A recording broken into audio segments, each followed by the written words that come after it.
lagi bersama saya di channel TV Seram, melanjutkan kisah sebelumnya tentang si Jono yang bisa melihat hantu dan di sekolahnya yang sedang diteror oleh hantu masker yang ingin membalas dendam kepada orang-orang pembuli.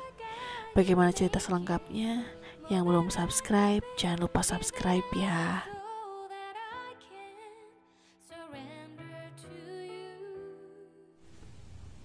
Setelah adanya tragedi hilangnya anak-anak yang ada di kelas si Jono pun bertanya kepada teman-teman si Jono mengenai orang yang bernama Sehi. Si Sehi ini diduga adalah si hantu masker yang diceritakan oleh hantu yang berada di rumah pamannya si Jono. Karena merasa kurang mendapatkan informasi mengenai Sehi, akhirnya si Jono bertanya kepada teman hantunya dan mendapatkan informasi lengkap mengenai si hantu masker itu. Si Jono datang menghampiri si Dayat dan pacarnya. Dengan penuh rasa kesal dan marah, si Jono berusaha untuk menghajar si Dayat habis-habisan. Si Jono mengatakan bahwa mereka adalah penyebab kematian si Sehi atau si hantu masker itu. Dan si hantu masker itu akan balas dendam kepada mereka. Malam harinya, pacarnya si Dayat memperlihatkan foto ayahnya Sehi, yang pada saat di pemakaman Sehi melihat mereka dengan tatapan yang sangat tajam.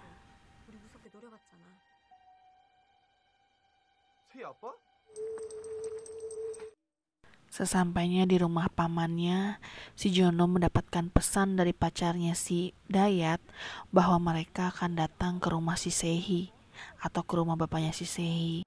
Paman si Jono melarangnya karena dianggap itu sangat berbahaya dan meminta si Jono untuk membawa jimat sakti, yaitu berupa pedang yang bisa membunuh seorang hantu jahat.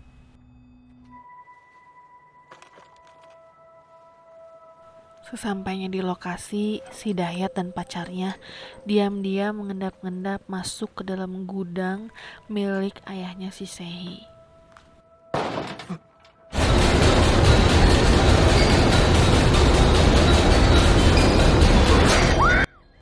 Tiba-tiba pintu gudang terkunci dan tidak bisa dibuka. Pada saat mereka hampir mati ketakutan, tiba-tiba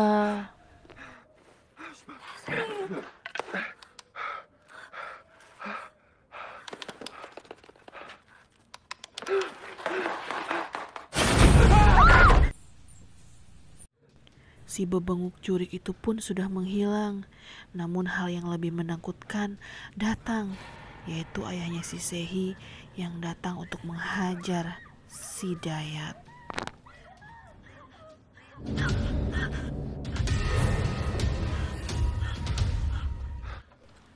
Pacarnya si Dayat terpaksa harus menelan pil pahit dengan harus melihat kejadian di mana si Dayat dihantam sampai mati sama bapaknya si Sehi di depan mata kepalanya sendiri.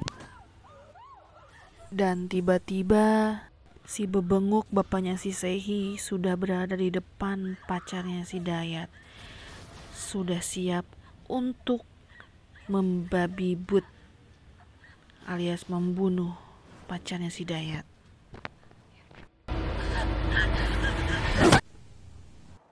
Sesampainya si Jono di gudang milik ayahnya si Sehi, dia sangat terkejut ketika dia melihat semua jasad teman-teman kelasnya berada di sana. Si Jono pun berusaha untuk mencari tahu lagi di dalam isi gudang tersebut dan terkejut melihat seorang mayat yang ada di dalam lemari yang menggunakan masker. Ternyata itu adalah mayat si Sehi alias si hantu masker yang selama ini meneror mereka. Pas dibuka maskernya, si Jono sangat kaget, ternyata itu bebenguk temennya. Film pun akhirnya nge-flashback kenapa si Sehi bisa jadi hantu masker. Ternyata pacarnya si Dayat itu, pokoknya satu geng itu adalah pembuli. Dan si Sehi ini dulu sempat ngadu ke gurunya kalau pacarnya si Dayat ini suka ngebully teman-teman yang ada di kelasnya. Karena si Sehi dianggap cak-cak bodas alias suka mengadu, Akhirnya si Sehi dihajar habis-habisan sama pacarnya si Dayat dan gengnya. Karena si betina ini dianggap terlalu banyak ngomong, akhirnya dia dipakein masker sama pacarnya si Dayat dan gengnya.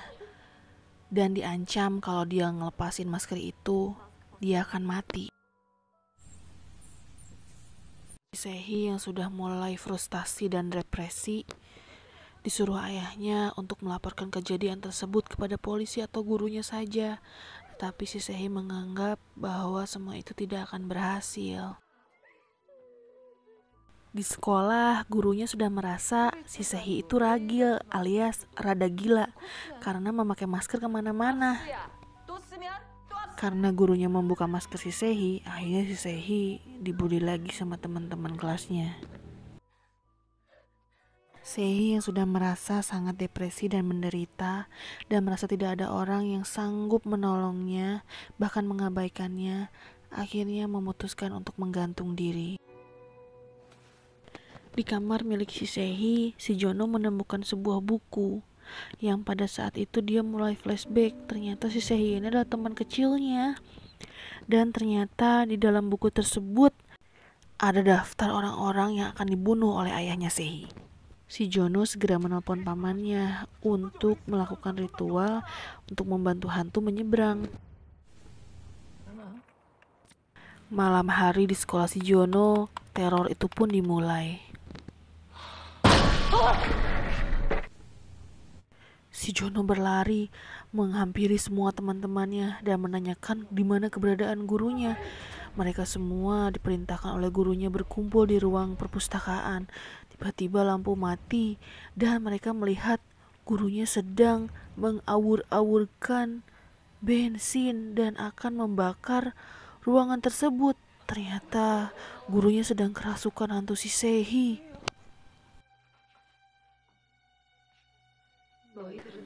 Hantu masker sangat marah kepada teman-teman dan gurunya karena pada semasa Sehi hidup, mereka mengabaikan Sehi yang sangat menderita dibully oleh teman-temannya.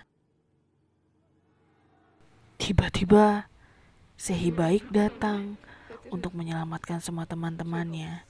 Jadi di sini tuh guys, hantunya tuh sebenarnya sama, tapi punya dua kepribadian. Ada yang jahat, ada yang baik, tapi masih dari satu sosok yang sama. Jadi kayak manusia gitu loh. Ada yang bisikin baik, ada yang bisikin jahat. Cuman bedanya karena dendam dia lebih besar, jadi aura negatifnya juga jauh lebih besar. Di rumah si Sehi, pamannya si Jono segera melakukan ritual pengantaran arwah agar segera bisa pergi ke alamnya. Padahal setahu aku, kalau orang yang matinya bunuh diri itu gak bisa kemana-mana. Di sekolah, si Jono mulai nge-flashback dan bercerita mengenai masa kecilnya kepada si hantu Sehi alias si masker.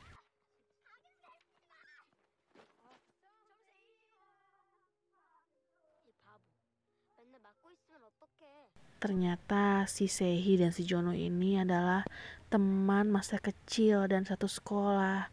Dulu si Sehi sering menolong si Jono waktu si Jono dibully oleh teman-teman sekolahnya.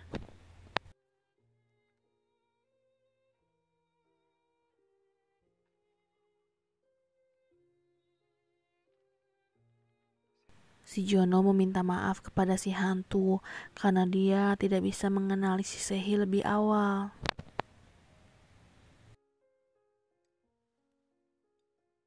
Tiba-tiba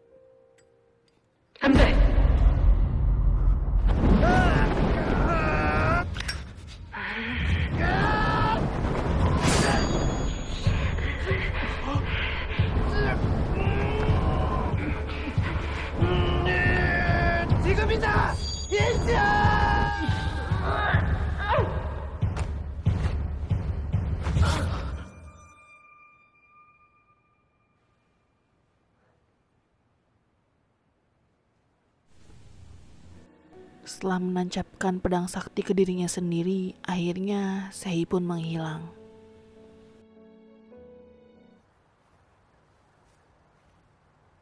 Setelah kejadian malam yang sangat menegangkan tersebut, akhirnya guru dan semua teman-teman dari Sehi datang mengunjungi makam Sehi untuk melakukan permohonan maaf. Karena selama Sehi hidup, mereka tidak bisa membantu Sehi yang menderita karena dibully. 5 tahun kemudian, akhirnya si Jono sudah memiliki pekerjaan. Dan hantu yang tinggal di rumah pamannya si Jono tetap tinggal di sana dan menjadi teman dekat pamannya.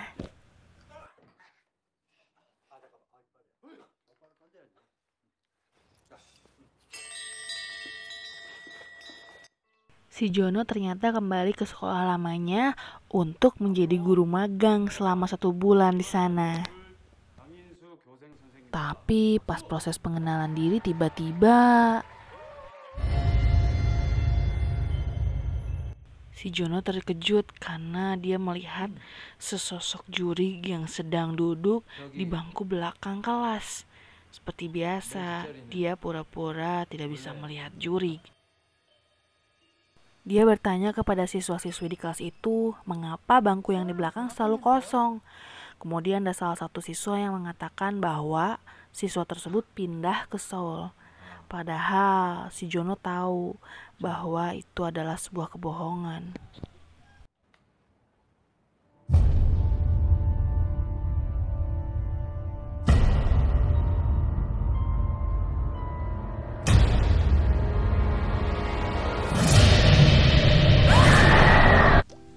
Dan begitulah akhir dari sebuah film hantu masker. Menurut kalian gimana nih? Kalian kesel gak sih sama si pembuli-pembuli di sekolah itu? Kalau menurut aku ya, pembuli-pembuli itu cuman berani ngebully karena mereka itu banyakan. Kalau sendiri juga mereka gak akan berani. Kalian punya pengalaman dibully gak waktu sekolah? Komen di bawah ya. Terima kasih udah nonton videonya. Sampai ketemu lagi. Bye-bye.